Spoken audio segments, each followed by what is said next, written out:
ಒಂದು ಚಟುವಟಿಕೆಗಳನ್ನು ನೋಡಿ ಆ ವಿಷಯದಲ್ಲಿ ಮಾತಾಡಬೇಕು ಅಂತ ಇಷ್ಟಪಡ್ತೀನಿ. ಯಾಕೆ ಅಂತಂದ್ರೆ ರಕ್ಷಣಾ ಇಲಾಖೆ ಬಗ್ಗೆ ಮಾತಾಡಬೇಕು ಅಂದ್ರೆ ಅದಕ್ಕೆ ಆದಂತ ಒಂದು ಪಬ್ಲಿಕ್ ಬೇರೆ ಬೇಕು. ಆ ವಿಚಾರದಲ್ಲಿ ನಂತರ ಸ್ಕೂಲ್ ಮಕ್ಕಳ ಮಧ್ಯದಲ್ಲಿ ಅಥವಾ ಇನ್ನೊಂದು ಸಿಬ್ಬಂದಿ ಅಕಸ್ಮಾತ್ ಮಾತಾಡಿದ್ರಾಯ್ತು. ಆದರೆ ಇಲ್ಲಿ ಒಂದೆರಡು ಮಾತು ಹೇಳಿ ಮಾತು ಮುಗಿಸ್ತೀನಿ ಅಂತ ಹೇಳ್ಬಿಟ್ಟು ಹೇಳಲು ಇಷ್ಟಪಡ್ತಿದ್ವಿ. ಜೀವನ ಅಂದ್ರೆ ಹೇಗಿರ್ಬೇಕು ಒಂದು ಪ್ರಶ್ನೆ. ಆ ಪ್ರಶ್ನೆಗೆ ಇನ್ನೊಂದು ನಮಗೆ ಆದರ್ಶ ವ್ಯಕ್ತಿ ಯಾರಾಗಬೇಕು, ಎರಡು. ಮೂರನೇದು ನಮ್ಮ ಭಾರತಾಂಬೆಗೆ ಗೌರವ ಯಾಕೆ ಕೊಡಬೇಕು. ಈ ಮೂರು ಬಗ್ಗೆ ಸ್ವಲ್ಪ ಮಾತಾಡೋಣ. ಮೊದಲನೇದಾಗಿ ಜೀವನ ಹೇಗಿರ್ಬೇಕು. ಜೀವನ ಅನ್ನೋದು ತುಂಬಾ ದ್ವಂದ್ವದಿಂದ ಸೇರಿದೆ. ಮಕ್ಕಳು ಕೇಳಿಸ್ಕೋಬೇಕು, ತುಂಬಾ ದ್ವಂದ್ವದಿಂದ ನಾವು ಕಾಲ ಕಳೀತಾ ಇದ್ದೀವಿ. ಜೀವನ ಯಾವ ರೀತಿ ಆಗ್ತಾ ಇದೆ ಅಂತಂದ್ರೆ ನಮ್ಮನ್ನು ಸರಿಯಾಗಿ ಜೀವನ ಮಾಡಕ್ಕೆ ಬಿಡ್ತಾ ಇಲ್ಲ. ಅದು ಯಾವ ಒಂದು ಮನಸ್ಸು, ಎರಡನೇದು ಹಣ, ಮೂರನೇದು ಯೌವನ, ನಾಲ್ಕನೇದು ಜೀವನ. ಈ ನಾಲ್ಕು ಕೂಡ ನಮ್ಮನ್ನ ಚಂಚಲತೆಯನ್ನು ಮಾಡಿ ಕಟ್ಕೊಳ್ಳಿಕ್ಕೆ ಬಿಡ್ತಾ ಇಲ್ಲ. ಮನಸ್ಸು ಯಾವತ್ತೂ ಕೂಡ ಒಂದು ಹಿಡಿತದಲ್ಲಿ ಇರೋದಿಲ್ಲ. ತಾವು ಎಷ್ಟೇ ಪ್ರಯತ್ನ ಪಟ್ಟರು ಕೂಡ ಮನಸ್ಸನ್ನ ಸೀಮಿತ ಇಟ್ಕೊಂಡು ಜೀವನ ಮಾಡಬೇಕು ಅಂತ ಹೇಳಿ ಪ್ರಯತ್ನ ಪಟ್ಟಾಗ ಅದರ ಚಂಚಲತೆಯನ್ನು ಹಿಡಿದು ತಗೊಳ್ಳಕ್ ಆಗ್ತಾ ಇಲ್ಲ. ಅದನ್ನ ಯಾವ ರೀತಿ ಮಾಡಬೇಕು ದೊಡ್ಡ ಪ್ರಶ್ನೆ. ಆದ್ರೆ ಮಾತ್ರ ಆಗೋದಿಲ್ಲ. ಆ ಒಂದು ಕಾರ್ಯನ ಈ ಒಂದು ಆಯೋಜನಾ ಸಮಿತಿ ತುಂಬಾ ಅಚ್ಚುಕಟ್ಟಾಗಿ ಮಾಡಿದೆ ಅಂತ ಅನಿಸ್ತಾ ಇದೆ. ಯಾಕಂದ್ರೆ ಮಕ್ಕಳಲ್ಲಿ ಅದನ್ನು ತರಬೇಕಾದಂಥದ್ದು. ಆದ್ರೂ ಕೂಡ ಪೂರ್ತಿ ಜೀವನದಲ್ಲಿ ಅವ್ರ ಮನಸ್ಸನ್ನು ಹಿಡಿದು ತಗೊಳ್ಳೋದು ಭಾರಿ ಕಷ್ಟ ಇದೆ. ಎರಡನೇ ವಿಚಾರ ಹಣ. ಹಣ ಯಾರ ಕೈಯಲ್ಲಿ ಇರುವುದಿಲ್ಲ. ಇವತ್ತು ನನ್ನ ಕೈಯಲ್ಲಿ, ಇವತ್ತು ಇನ್ನೊಬ್ರು, ನಾಳೆ ಇನ್ನೊಬ್ಬರ ಕೈಯಲ್ಲಿ. ಮೂರನೇದು ಯೌವನ. ಯಾವತ್ತೂ ಹಿಡಿತದಲ್ಲಿ ಇರೋದಿಲ್ಲ. ಏನೆಲ್ಲ ಕಲಿತೀವೋ, ಏನೆಲ್ಲ ಬಯಸ್ತೀವೋ ನಮ್ಗೆ ಸಿಗೋದಿಲ್ಲ. ಏನು ಕಲ್ತಿರ್ತೀವೋ ಅದು ಮತ್ತೆ ಜೀವನದಲ್ಲಿ ಅಷ್ಟಕ್ಕಷ್ಟೇ ಕೆಲಸಕ್ಕೆ ಬರುತ್ತೆ. ಸೊ ಇದು ಯೌವನದ ವಿಚಾರ. ನಾಲ್ಕನೇದು ಜೀವನ. ಜೀವನ ಮಾಡ್ತಾ ಮಾಡ್ತಾ ನಾವು ಈ ಲೋಕ ಬಿಟ್ಟು ಹೋಗ್ತೀವಿ. ಆದರೆ ಉಳಿಯುವುದೇನು? ಈ ನಾಲ್ಕನ್ನ ಹಿಡಿದುಕೊಂಡು ಸೀಮಿತದಲ್ಲಿ ಹಿಡಿದುಕೊಂಡು ಹೋಗ್ತಿರ್ಬೇಕಾದ್ರೆ ಉಳಿಯೋದೇನು? ನಾವು ಮಾಡಿದಂತ ಪುಣ್ಯ ಕೆಲಸಗಳು. ಆ ಪುಣ್ಯ ಕೆಲಸಗಳು ಏನು ಅಂತಂದ್ರೆ ಈ ಒಂದು ಶಿಬಿರ ಮಾಡಿಸಿ ಈ ಒಂದು ಆಯೋಜನಾ ಸಮಿತಿ ಮಾಡ್ತಾ ಇದ್ದಿಲ್ಲ, ಇದು ದೊಡ್ಡ ಕಾರ್ಯ. ಈ ರೀತಿ ಈ ಒಂದು ಕೆಲಸಗಳು ಬಿಟ್ಟು ಹೋಗುವಂತ ಕೆಲಸಗಳು. ಇನ್ನೊಂದೇನಾಗಬಹುದು, ಸಾಧನೆ ಮಾಡಬೇಕಾಗಿದೆ.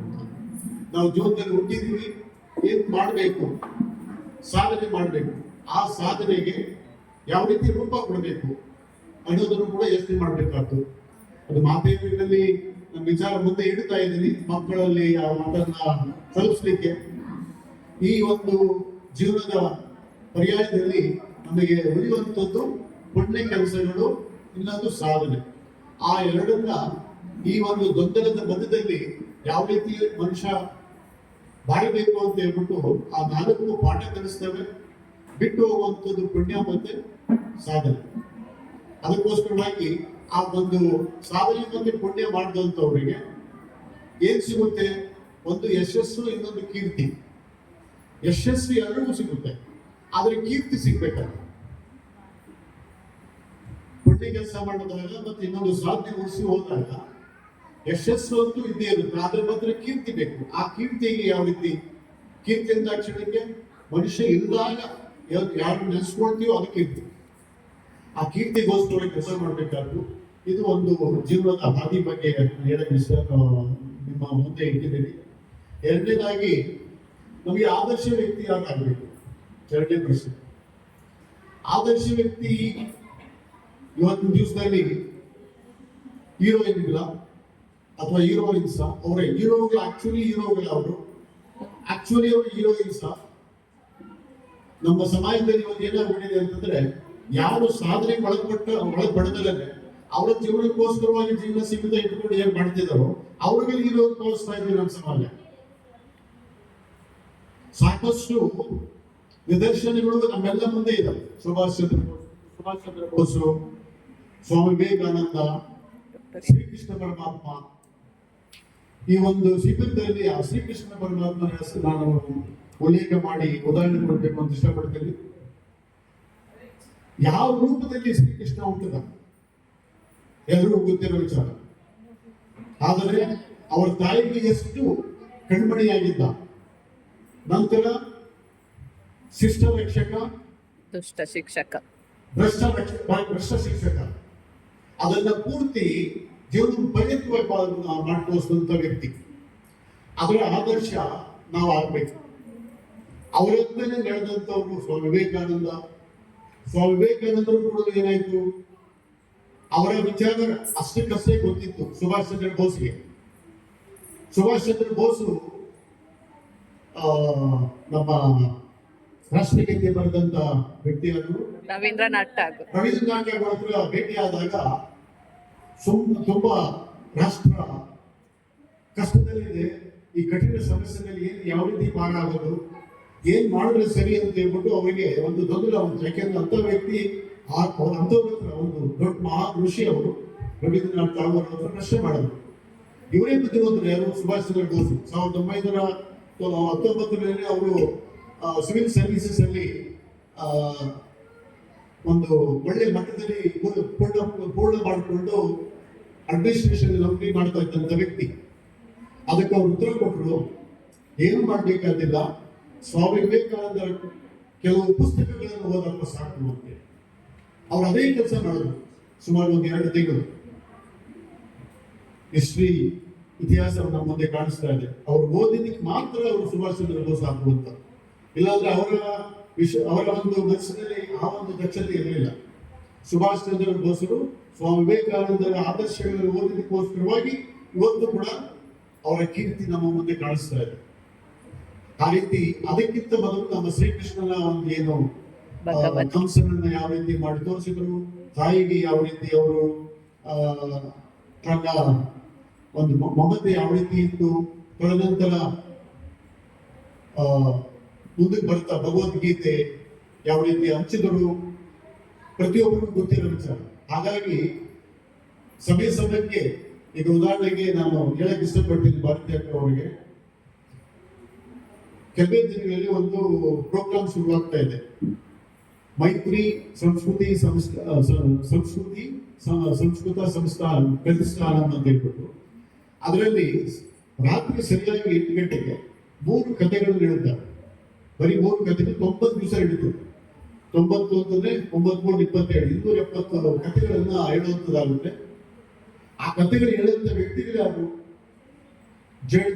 ಚೀಫ್ ಜಸ್ಟಿಸ್ ಆಗಿದ್ದಾರಲ್ಲ ಇವರು ಯಾರು, ಶ್ರೀಸಾನಂದ ಅವರು, ಭಾರಿ ಹೆಸರಾಂತ ವ್ಯಕ್ತಿ. ಅವರು ಭಗವದ್ ಕಥೆಗಳ ಬಗ್ಗೆ ಹೇಳ್ತಾರೆ. ಇನ್ನೊಬ್ರು ಅವರು ಕೂಡ ತುಂಬಾ ಮೇಧಾವಿ, ಭಗವದ್ಗೀತೆಯ ಬಗ್ಗೆ ಕಥೆಗಳು ಹೇಳ್ತಾರೆ. ಇನ್ನೊಬ್ರು ನಮ್ಮ ಯಾರು ಸ್ವಾಮಿಗಳು ಸಂಬಂಧಪಟ್ಟದ್ದು, ನಾವು ಅದರಲ್ಲಿ ಇದೀವಿ, ಅವರು ಕೂಡ ಒಂದು ಕಥೆ ಹೇಳ್ತಾರೆ. ಮಕ್ಕಳಿಗೆ ಸಂಬಂಧಪಟ್ಟ ಮಾತ್ರ, ಬರೀ ಇದು ಮಕ್ಕಳಿಗೆ ಸೀಮಿತ ಕಥೆಗಳು. ಭಾರತಕ್ಕೆ ಅವರು ಇದನ್ನ ನಾನು ನಿಮಗೆ ಹಂಚ್ಕೊಡ್ತೀನಿ. ಸುಮಾರು ಎಷ್ಟು ಸಾಧ್ಯ ಆಗುತ್ತೋ ಅಷ್ಟು ಮಕ್ಕಳಿಗೆ ಹಂಚಿಕೆ ಮಾಡಿ ಮನೆಯಲ್ಲಿ ಎಲ್ಲ ಮನೆ ಮಕ್ಕಳು ಮತ್ತೆ ತಂದೆ ತಾಯಿ ಕೇಳುವಂತದ್ದಾಗಬೇಕು.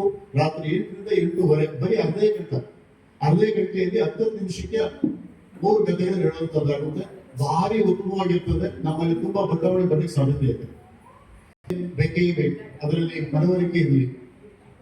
3ನೇದಾಗಿ ನಮ್ಮ ಭಾರತ ಮಾತೆಗೆ ನಾವು ಗೌರವ ಯಾಕೆ ಸಲ್ಲಿಸಬೇಕು, ಅದು ಭಾರಿ ಮುಖ್ಯ. ರಾಷ್ಟ್ರ ದೇವೋಭವ ನೀವು ಎಲ್ಲ ಕೇಳಿದ್ದೀರಾ? ಪಿತೃ ದೇವೋಭವ, ಮಾತೃ ದೇವೋಭವ, ಆಚಾರ್ಯ ದೇವೋಭವ ಅಂತ ಹೇಳಿ ಹೆಚ್ಚುವರಿ ರಾಷ್ಟ್ರ ದೇವೋಭವ ಬಗ್ಗೆ ಮಾತಾಡೋದಿಲ್ಲ. ರಾಷ್ಟ್ರ ದೇವೋಭವ ಯಾತಕ್ಕೆ ಬೇಕು? ಭೂಮಿ ತಾಯಿ ನಮ್ಮ ಭಾರತ ಮಾತೆ, ಅದನ್ನ ಉಳಿಸೋದಕ್ಕೋಸ್ಕರವಾಗಿ ನಮ್ಮನ್ನ ಇದುವರೆಗೂ ಕಾಪಾಡಿ ನಮ್ಮ ದೇಶದ ಒಂದು ಅಸ್ತಿತ್ವವನ್ನು ಉಳಿಸಿಕೊಂಡು ಬಂದಿರಬೇಕಾದಾಗ ಆ ಭಾರತ ಮಾತೆಗೆ ನಮ್ಮ ಋಣಿ ಆಗ್ಲಿಕ್ಕೆ ನಾವು ಯಾವತ್ತೂ ನಿಲ್ಲಬೇಕು. ಎಷ್ಟು ಸಾಧ್ಯ ಆಗುತ್ತೋ ಸಮಾಜಕ್ಕೆ ಒಳಪಟ್ಟಂತ ಕೆಲಸಗಳಿಗೆ ಮತ್ತೆ ದಕ್ಷತೆಯಲ್ಲಿ ಅಂದ್ರೆ ಕ್ಷಾತ್ರ ಬೇಕು. ಈ ರಾಷ್ಟ್ರ ಉಳಿಸ್ಬೇಕು, ಸಮಾಜ ಉಳಿಸ್ಬೇಕು, ನಮ್ಮ ಒಂದು ಅಸ್ತಿತ್ವ ಉಳಿಸ್ಬೇಕು ಅಂತಂದ್ರೆ ತಕ್ಕಾಗಿ ಮನಸ್ಸುಗಳು ಕೂಡ ದೃಢವಾಗಬೇಕು. ಅದು ತುಂಬಾ ಕೊರತೆ ಇದೆ ನಮ್ಮ ಸಮಾಜದಲ್ಲಿ. ಮಕ್ಕಳಲ್ಲಿ ಅದರಲ್ಲೂ ಇತ್ತೀಚೆಗೆ ಯೂತ್ಸ್ ಅಲ್ಲಂತೂ ಭಾರಿ ಕಷ್ಟಕರವಾಗಿದೆ. ಅದನ್ನ ಎಲ್ಲಾದ್ರೂ ತಮಗೆ ಎಲ್ಲರಿಗೂ ಅವಕಾಶ ಸಿಕ್ಕಿದ್ದಲ್ಲಿ ಇದ್ರ ಬಗ್ಗೆ ಚರ್ಚೆ ಮಾಡಿ ಅವರಲ್ಲಿ ಪ್ರೇರಣೆ ತರುವಂತದ್ದಾಗಬೇಕು. ಭಾರತ ಅಂದಾಕ್ಷರಕ್ಕೆ ಭಾರತದ ಬಗ್ಗೆ ವಿಶ್ಲೇಷಣೆ ಅಷ್ಟು ನಾನು ಹೇಳಕ್ಕೆ ಇಷ್ಟಪಡೋದಿಲ್ಲ. ಒಂದು ಪಾಯಿಂಟ್ ಏನು ಅಂತಂದ್ರೆ, ಇಡೀ ಪ್ರಪಂಚದಲ್ಲಿ ನಮ್ಮ ಭಾರತನ ಅಕಸ್ಮಾತ್ ಗೌರವ ಕೊಟ್ಟಷ್ಟು ಬೇರೆ ಯಾವ ದೇಶಕ್ಕೂ ಇಲ್ಲ. ನಾನು ಸುಮಾರು ಒಂದು 14-15 ರಾಷ್ಟ್ರಗಳು ಓಡಾಡಿ ಬಂದಿದ್ದೇನೆ. ಇದರಲ್ಲಿ ಜೊತೆಗೆ 195ರಿಂದ 200 ರಾಷ್ಟ್ರಗಳಿದ್ದಾವೆ. ಯಾವುದೇ ರಾಷ್ಟ್ರದ ಹೆಸರು ನೀವು ಉಚ್ಚರಿಸಿ ಅದರ ಒಂದು ಅರ್ಥಗರ್ಭಿತವಾದಂತ ಒಂದು ನಿಮಗೆ ಮನಸ್ಸಿಗೆ ಬರೋದಿಲ್ಲ. ಅದೇ ಬಂದ್ಬಿಟ್ಟು ಭಾರತ ಅಂತ ಹೆಸರಿಡಬೇಕಾದಾಗ ಅಥವಾ ಭಾರತಕ್ಕೆ ಒಂದು ಏನು ಅಸ್ತಿತ್ವ ಇದೆಯೋ ಆ ಒಂದು ಭಾವನೆ, ಆ ಒಂದು ಜ್ಞಾನ, ಆ ಒಂದು ಧ್ಯಾನ, ಒಂದು ಅಂಬಲ ಅನ್ನೋದು ಯಾವ ರಾಷ್ಟ್ರಕ್ಕೂ ಈ ರೀತಿ ಇಲ್ಲ.